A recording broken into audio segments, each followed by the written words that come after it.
Bonjour et bienvenue à la deuxième vidéo du chapitre Équations et inéquations du programme de troisième. Dans cette vidéo, nous allons voir ce que sont et comment résoudre des équations produits nuls.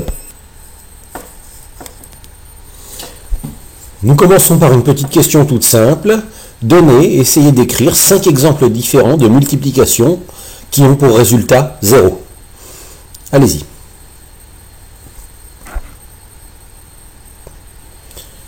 C'est fait. Qu'est-ce qu'on remarque? On remarque qu'à chaque fois, vous avez mis 0 dans la multiplication. Voilà. Donc, on peut faire 0 fois 2, 0 fois 5, 5 fois 0, 10 fois 0, 0 fois 0. De toute manière, si on veut qu'il y ait comme résultat 0, à chaque fois, on a mis 0 dans la multiplication. Alors, on se demande est-ce que c'est une fatalité ou est-ce qu'on peut faire autrement? Donc, essayez de donner un exemple de multiplication de deux nombres dont aucun des deux ne vaut 0, et pourtant le résultat de la multiplication est 0.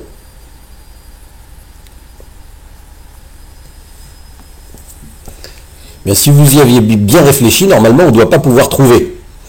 Autrement dit, pour qu'une multiplication fasse 0, il faut que l'un des nombres que l'on multiplie, qu'il y en ait deux, qu'il y en ait trois ou qu'il y en ait plein, ça nous est égal, mais il faut que l'un des nombres que l'on multiplie soit 0. Voilà, c'est ce qu'on appelle la règle du produit nul. Si un produit de facteurs vaut 0, alors l'un des facteurs vaut 0. Alors facteur, c'est le nom qu'on donne à un nombre que l'on multiplie. Lorsqu'on fait 2 fois 3, lorsqu'on fait la multiplication 2 fois 3 qui vaut 6, eh bien 2 et 3 sont appelés des facteurs parce qu'on les multiplie l'un par l'autre. Et si on produit, et si on multiplie et qu'on s'aperçoit que ça vaut 0, forcément l'un des nombres que l'on a multiplié vaut 0. C'est ce que l'on appelle la règle du produit nul. Voilà, et c'est cette règle-là qui va nous servir à résoudre des équations que jusqu'à présent nous ne savions pas résoudre. Des équations, voilà. Voilà ce que c'est qu'une équation produit nul. C'est un produit qui vaut 0. On a un produit et on a égal 0, d'où produit nul. On a le nombre, on a un nombre qui s'appelle 4x moins 12. On le multiplie par un autre nombre qui s'appelle 2x plus 3. Et ça fait 0. On a bien un produit nul. Voilà. Et notre but, c'est de résoudre l'équation, c'est-à-dire de trouver combien vaut x. Faut bien pas perdre ça de vue. Notre finalité, c'est d'arriver à la fin à x égale la réponse. D'accord? On veut, quand on résout une équation, on veut trouver combien vaut l'inconnu. Ici, l'inconnu s'appelle x. Et là, on remarque qu'on a un produit qui vaut 0. Et d'après la règle du produit nul que l'on vient d'énoncer, si 4x plus 12 multiplié par 2x plus 3 est égal à 0, alors l'un de ces deux nombres vaut 0. Si aucun ne vaut 0, je ne peux pas avoir 0 comme résultat. Alors soit c'est le 4x plus 12 qui vaut 0, soit c'est le 2x plus 3 qui vaut 0. Donc je vais dire que, d'après la règle du produit nul, soit le 4x moins 12, pardon, c'est 4x moins 12 est égal à 0, soit le 2x plus 3 est égal à 0, pour que la multiplication des deux fasse 0. D'accord?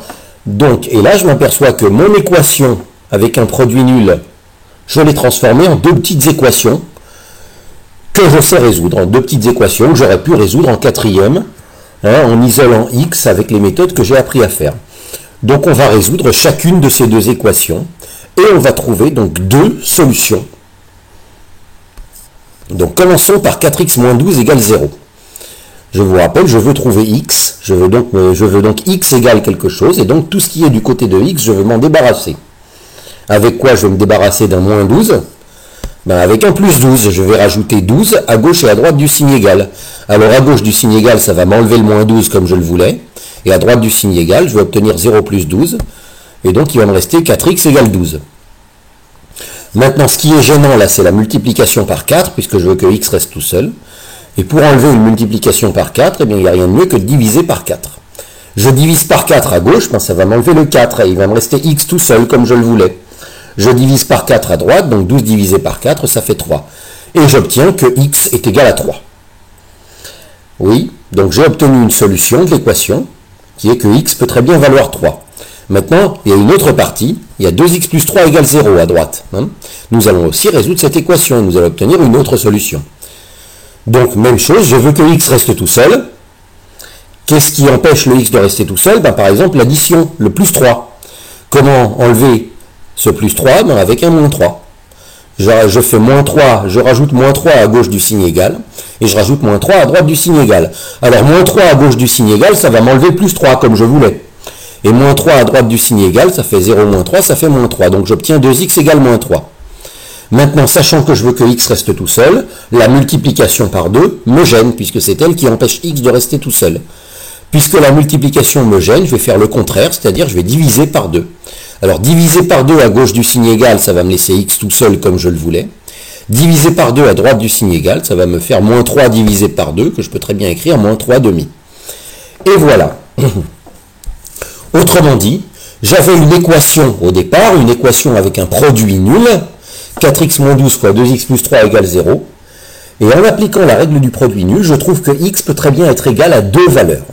X peut très bien être égal à 3, ou x peut très bien être égal à moins 3 demi. Donc voilà, nous avons une équation qui a deux solutions différentes. D'accord? Quand on vous a appris à résoudre les équations, souvent vous avez vu des équations qui n'avaient qu'une seule solution, qui n'avaient qu'une seule valeur possible pour x. Et bien là, il y en a plusieurs, il y en a deux puisqu'on a un produit de deux facteurs. Si on avait un produit de trois facteurs, on aurait très bien pu en obtenir trois. D'accord? Etc. Donc il faut vous habituer à ce qu'une équation puisse avoir plusieurs solutions. Il y a plusieurs nombres qui peuvent convenir à la place de x et qui peuvent donner vérifier l'équation. Là, ici, il y en a deux. Il y a deux solutions à cette équation. Lorsqu'on vous demande de résoudre une équation, vous devez donner toutes les solutions. Alors faites attention, si vous n'en donnez qu'une et pas l'autre, c'est faux. C'est faux. Donc vous devez, quand vous appliquez comme ça la règle du produit nul, donner toutes les solutions.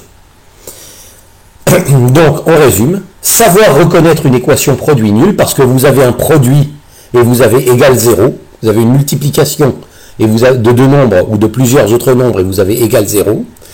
Et quand vous avez reconnu la règle du produit nul, vous appliquez la règle du produit nul, c'est-à-dire que l'un des nombres que je multiplie vaut 0. Ça vous donne 2 ou 3 ou plus petites équations que vous résolvez comme en quatrième et vous obtenez l'une après l'autre toutes les solutions de l'équation. Alors ça implique qu'il y a quelque chose qu'il ne faut jamais faire. Essayez de deviner. Qu'est-ce qu'on ne fait jamais avec une équation produit nul?